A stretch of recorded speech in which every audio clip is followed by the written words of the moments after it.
Hi, welcome to Budget MTG Decks. All magic fun, all cards under $1. I'm David. I'm Stefan. And today we're going to be looking at all the green cards in Aether Revolt. Yeah, we're gonna evaluate them for limited, so draft or sealed. And in your pre-release, you'll get 4 packs of Aether Revolt and 2 packs of Kaladesh. Yeah, so by now you should know that we use our 3-tier system. Tier 1, oh my god, awesome, bomb, wins you the game. A Tier 2 card is really good, auto-include if you're already in that color, and if you got a couple of those, it pushes you into that color.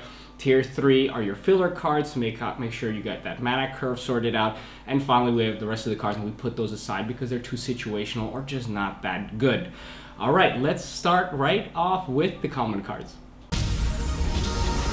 Our first common green card is Implement of Ferocity. For 1 generic mana, we get an artifact which we can pay 1 green mana and sacrifice in order to put a +1/+1 counter on a creature we control. However, we can only do this sorcery speed, so not instant speed, which is unfortunate.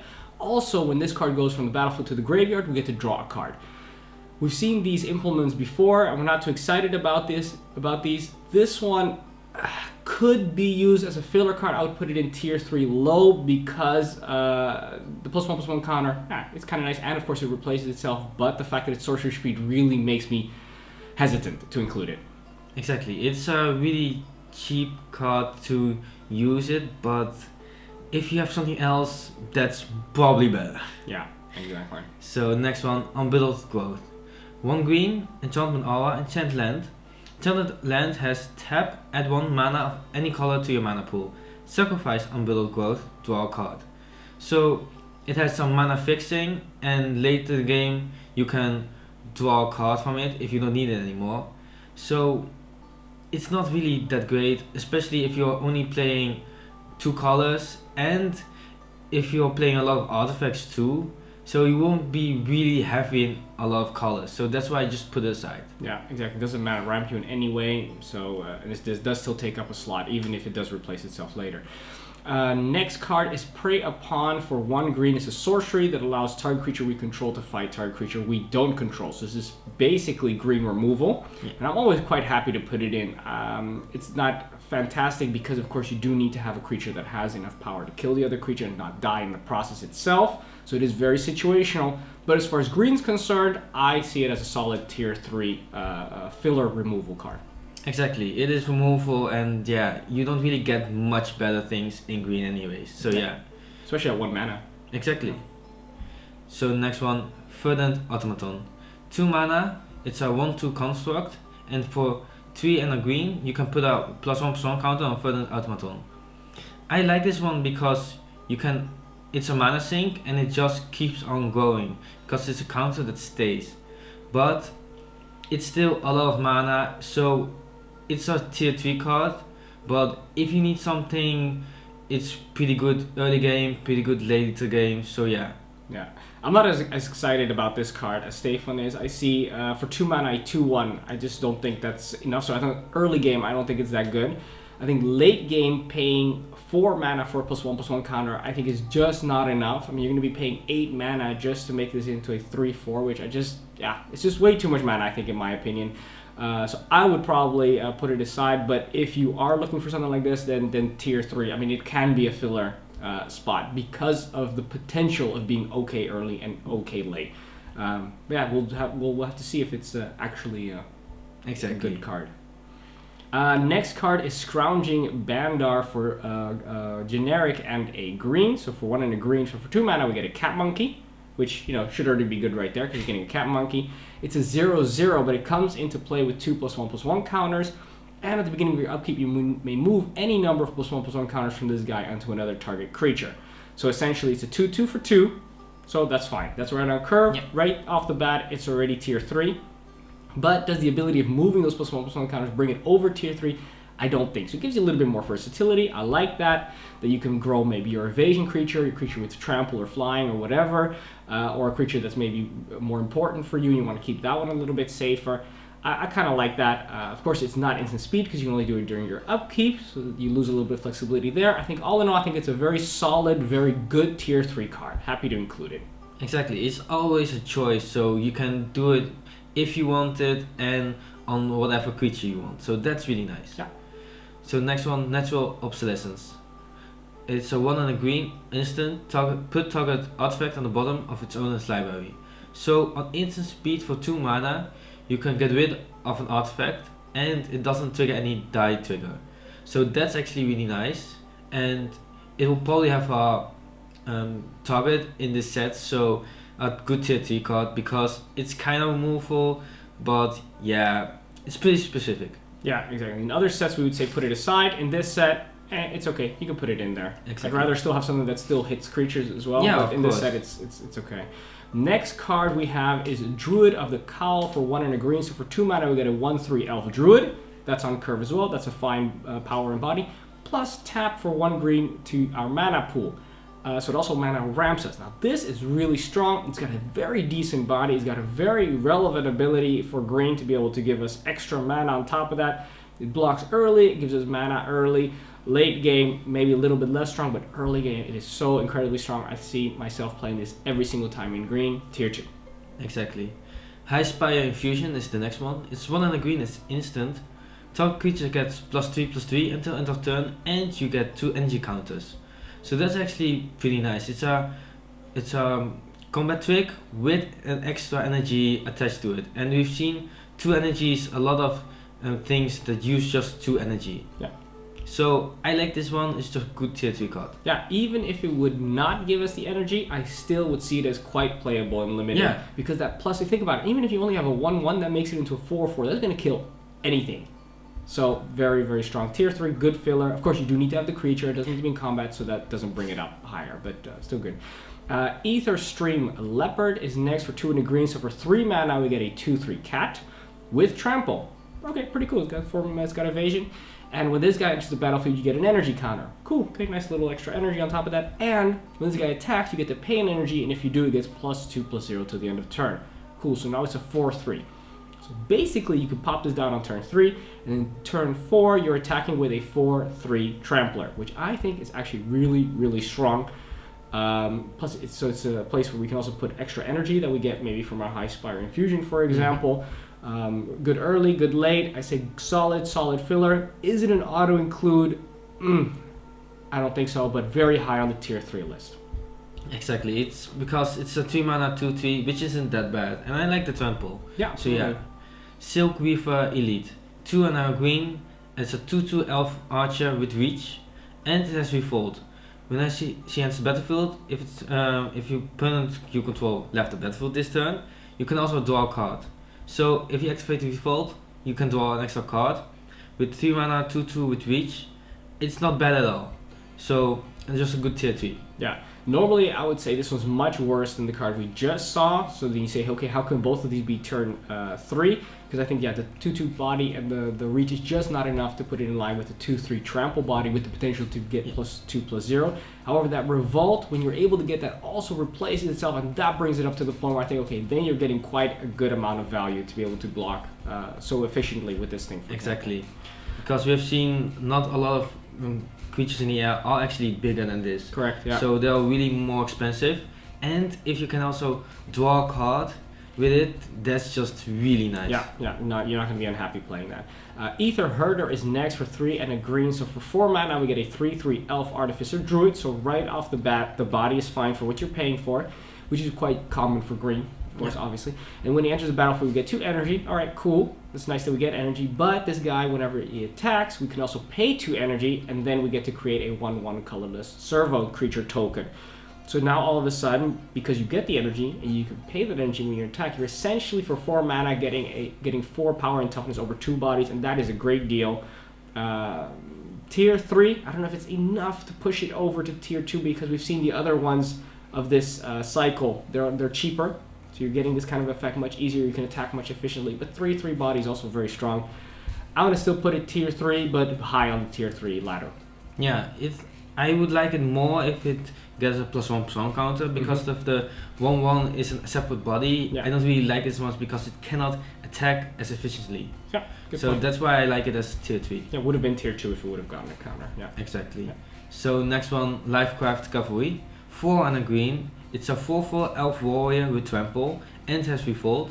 And when he enters the battlefield, he gets 2 +1/+1 counters if a permanent you control left the battlefield this turn. So it's a 5 mana 4/4 with trample, which isn't really bad at all actually. Like It's 5 good. mana 4/4 is yeah. just decent. We've seen with that. the trample. Yeah, we've seen that 4 power and toughness is already some of the biggest stuff in the set. Exactly. So 5 mana 4/4 is already good. With trample, better. And if you have Revolt, you get a 6/6 with trample. Ooh, so yeah. I really like this one because I really like my trample because we've seen a lot of small creatures and it cannot really block this creature very well. And at 6/6, what's gonna stop it? Absolutely nothing. So definitely tier 2 card. Yeah. Just auto included if you're in green because you're always going to be happy playing this. Even as a 4/4 trampler for 5 mana, you're going to be doing a lot of damage. Exactly. Exactly. Those are that's the last of the common cards. Let's have a look at the uncommons. The first uncommon is Nonmedicaid. 1 green, 1/2 elf warrior with death touch.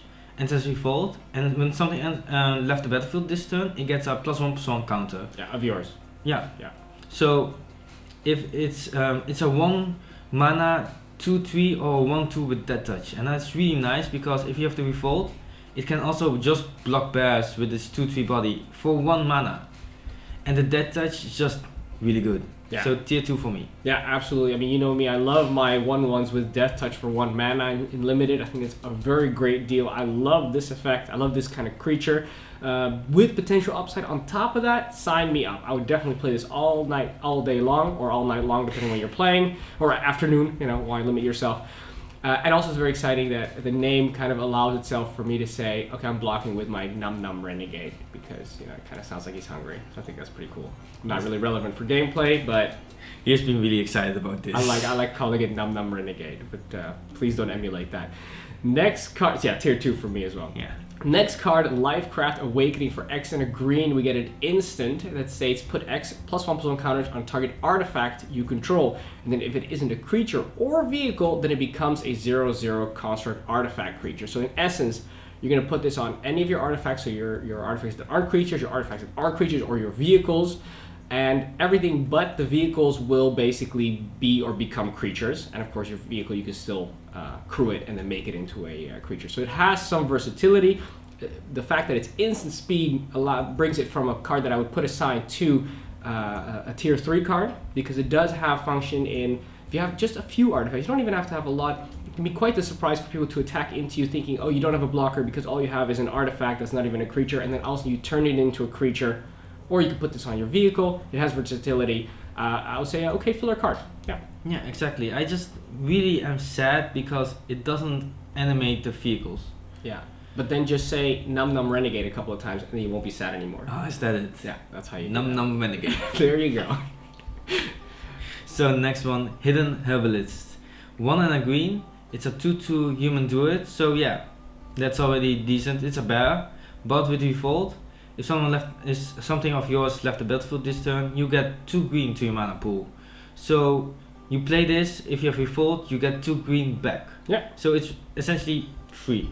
Cool. Very cool. Yeah, so a really good filler. It doesn't really do enough to just put in tier 2, No. but it's a bear with it's kind of free bear. Yeah. So yeah. Awesome. Very good. Good filler. Exactly. Doesn't bring it over the top.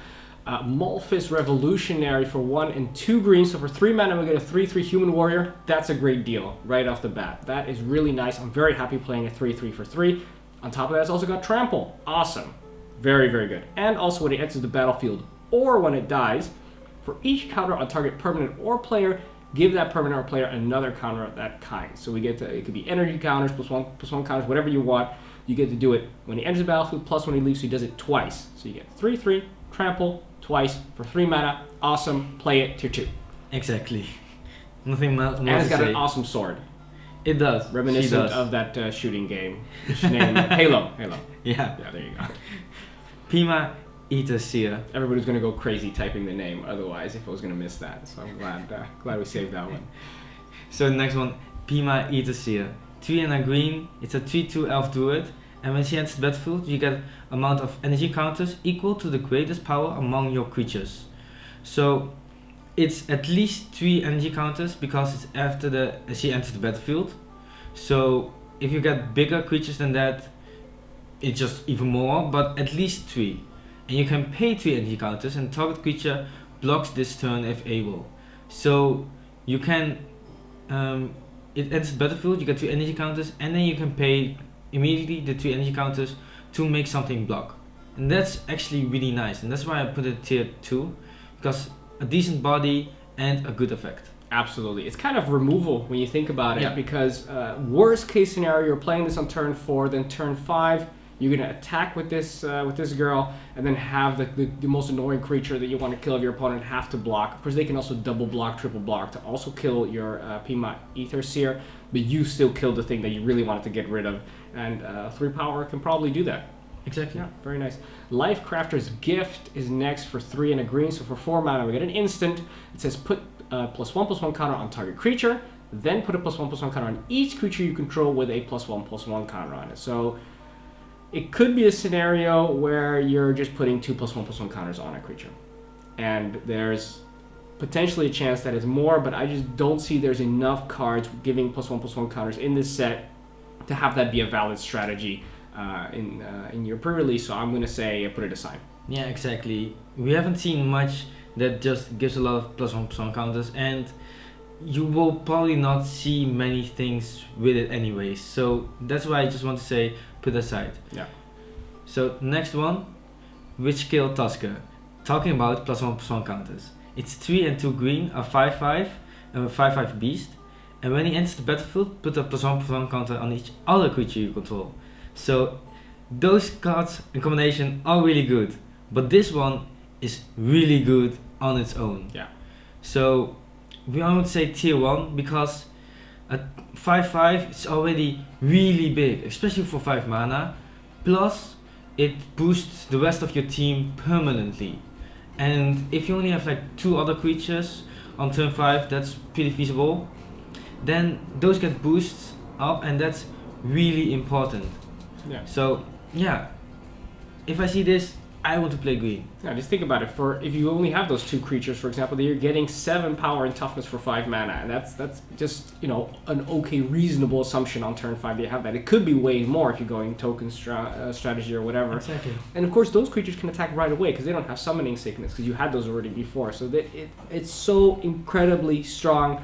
I love it. This is basically limited bomb for green, I think. Yeah. Absolutely. And then the last of the uncommons is Monstrous Onslaught for 3 and 2 greens. So for 5 mana we get a sorcery, and it deals X damage divided as you choose amongst any number of target creatures, where X is the greatest power among creatures you control as you cast Monstrous Onslaught. So for example, if you would have your Witchkill Tosca, which would be nice, you'd be able to deal 5 damage divided as you choose. That's very sick. More realistically, you'll probably have what, like 3, the highest power or something that you can imagine. So you're doing 3 damage for 5 mana. I think is a little bit steep, but you know, as far as green's concerned, we don't get to do that kind of removal very often. So that brings it back from a card that I would put aside.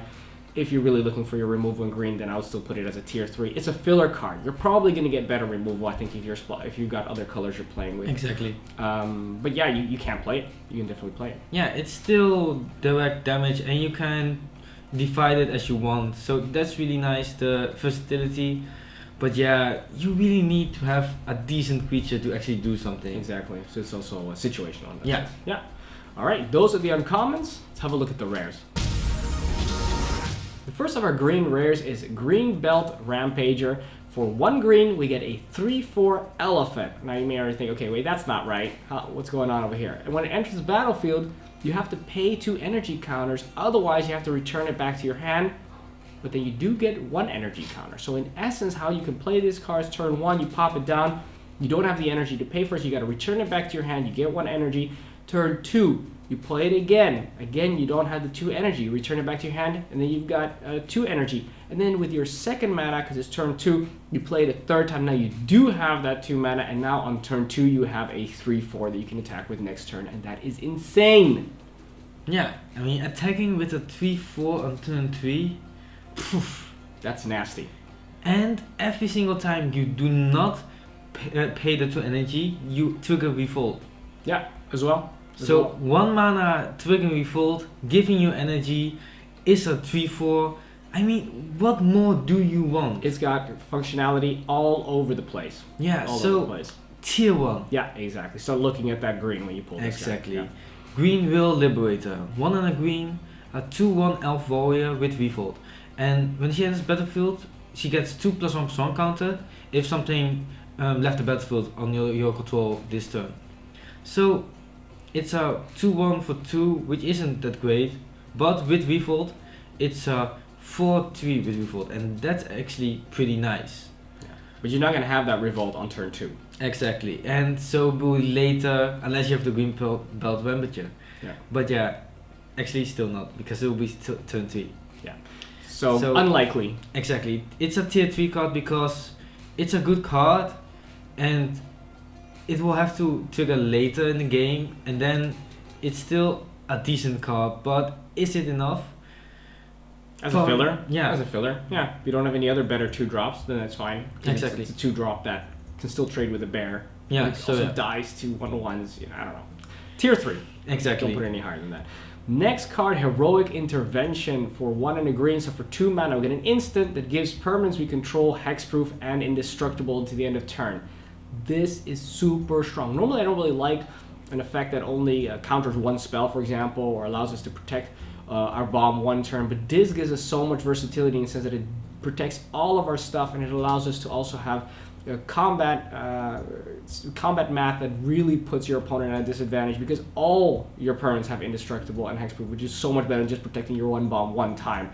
I think this will win you the game if you play it at the right time, so I would always include it. Tier 2. Exactly, for only 2 mana, everything gets hexproof and indestructible. That's a lot. Yeah. So yeah, just tier 2. Yeah. If you see this, just always play this. Awesome, yeah. Lifecrafters Bestiary. Bestiary. Yeah. Lifecrafters Bestiary. 3 mana, artifact, at the beginning of upkeep, scry 1. So that's already pretty nice. And whenever you cast a creature spell, you may pay 1 green, and if you do, draw a card. So if you pay an extra green every single creature, you can draw a card.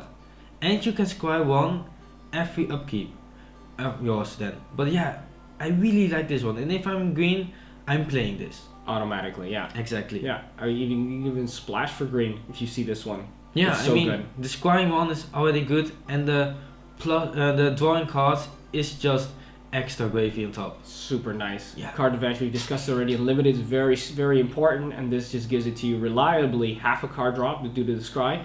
And later on, when you've got too much mana anyway, every time you draw a card, you could potentially play a creature, pay the green, draw an extra card. Hey, it's another creature. Play it, pay it. Then that gets out of control really fast later in the game. Rishkar Pima Renegade for 2 and a green is next. We get so for 3 mana we get a 2/2 Elf Druid. Now this guy, when he enters the battlefield, put a +1/+1 counter on each of up to 2 target creatures, so you could do itself as well. And each creature you control with a counter on it has tap, give 1 green mana to ourselves. So essentially, if you have turn 2, you put your 2/2 bear down, and then turn 3, you put this one down, and now your bear is a 3/3, you can attack with it or give you extra mana, and this one's also a 3/3 that can give you mana. That's actually a pretty decent situation to be in, and not unrealistic for you to do that. Late game as well, and you can give those 2 counters to somebody else or to your evasion creature should you want that. Quite a lot of versatility. Ramps, you can attack with it. Very nice. Tier 2. Yeah, and it doesn't have to be from him. So if you somehow get a counter from somewhere, doesn't he have a +1/+1 counter? There's some random counter, it can tap 4 mana. Yeah, so that's pretty nice. Strong, very strong. 8 from the Cowl. 3 and 2 green, it's enchantment with Revolt. In the beginning of your end step, if a permanent you control left the battlefield this turn, fill the top card of your library. If it's a permanent card, you may put it into the battlefield, otherwise you may put it on the bottom of the library. So, at the beginning of your end step, you look at the, if something left your side of the battlefield, you can look at the top card. If it's permanent, you can play it, and if it's not a permanent, you may put it on the bottom. You may also leave it on top. So that's actually really nice. Yeah. It's 3 cards, and if it's not a 3 card, you can choose what you do with it. Yeah. But the problem with it is that it only works when you have Revolt. It's not something that you get every single turn. Like, for example, the Lifecrafters Bestiary, that gives you every turn something. This one, only should that happen.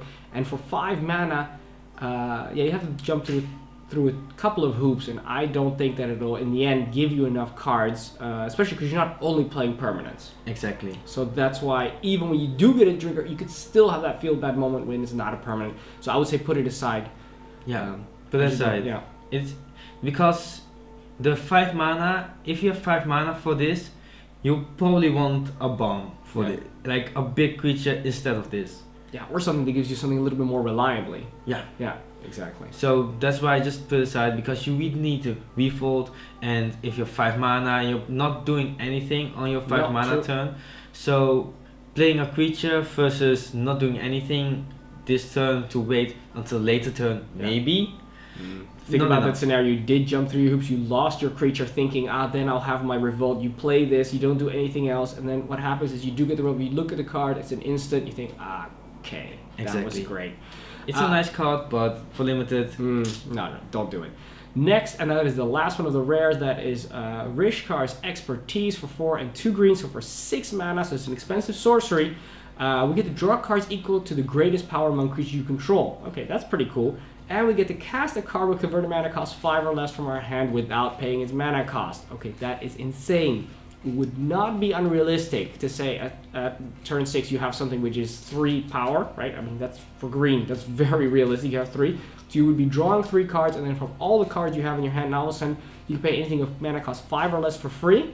That is an insane deal. Exactly. Tier 2. You're probably able to cast anything, because there aren't really many things bigger than 5 mana. Yeah. So yeah, you just like play this, draw cards, and play something. You do. So yeah. Sick. You don't even have to have any cards in your hand. No, this is so incredibly strong. Always play it in green, and if I got a couple of these kind of cards and some fat creatures, then bam, I'm in green. Awesome. Alright, those are the rares. Let's have a look at the mythics. There's only one green mythic, and that's Aether Basker for 4 and 3 greens. So for 7 mana, we get a 7/7 trample. Awesome. That's a great deal already. This is the limited bomb that you're talking about. This is the card that wins games because it tramples over everything and crushes stuff. Then also, whenever this guy enters the battlefield or attacks, you get an energy counter for each creature you control. So that's 1 for sure, and probably quite a bit more because you're later in the game doing this. And remember, this is when it enters, and then again when it attacks. It's basically doing it twice before you get to pay energy. So let's see what it can do when it's paying energy. Pay an energy, Aether Basker gets +1/+1 until the end of turn. So it is getting a ton of energy, which you can basically just pump into this guy again to make it ginormagantuan. That is the correct term for the size this creature will be when you're attacking. Tier 1, right? Yeah, it's everything you want. A big creature that gets even bigger with trample. Yeah. So yeah. It gives you energy that you could use for something else. It gives something that you've already got energy to put into this guy. Yeah. It's never wasted. Exactly. It just gives you a lot of energy, and it has a way to efficiently use that energy. Absolutely. So good. So amazing. I don't think we can say anything else. Just play it if you got this, right? Exactly. And it has nice art. It has amazing art. Awesome. It has those frills. Those are great. All right, cool. Those are the mythics. Let's have a look at the conclusion. In conclusion, green has a lot of solid creatures, which we have become accustomed to getting from green. It also has a lot of creatures with trample, which usually, we don't get so many creatures with trample. We usually get maybe also the trample on effects like instants and enchantments and such. All in all, I'm a little bit disappointed with the commons. But I think the rares, the mythic of course, obviously, and a lot of the uncommons are very, very strong in green. So I can definitely see green being a good support color, especially because it also has the ways to ramp and even has some ways to draw cards. Very versatile, strong color. I don't think it's the strongest color so far, but you definitely wouldn't be sad about having this as a secondary color for a few of those fatties with trample. Exactly. I really like that it has so much trample, and I'm really a fan of trample because there are big creatures that have trample, so you can't really block wide. It just comes on anyways. So yeah, and if you pump it up, or I mean combat trick, yeah, exactly. So it's already a big creature with trample, and I really like that, especially green already has decent creatures. Yeah, exactly. You just grab those green tramplers in your pool. Also, don't forget to subscribe because you get your edge during your pre-release. You'll get notified when new videos are coming out. Also, join us on Facebook and Twitter where we have discussions about these cards and card combinations. And that's it. So thanks for watching. I'm David. I'm Stefan. And this was Budget MTG Decks.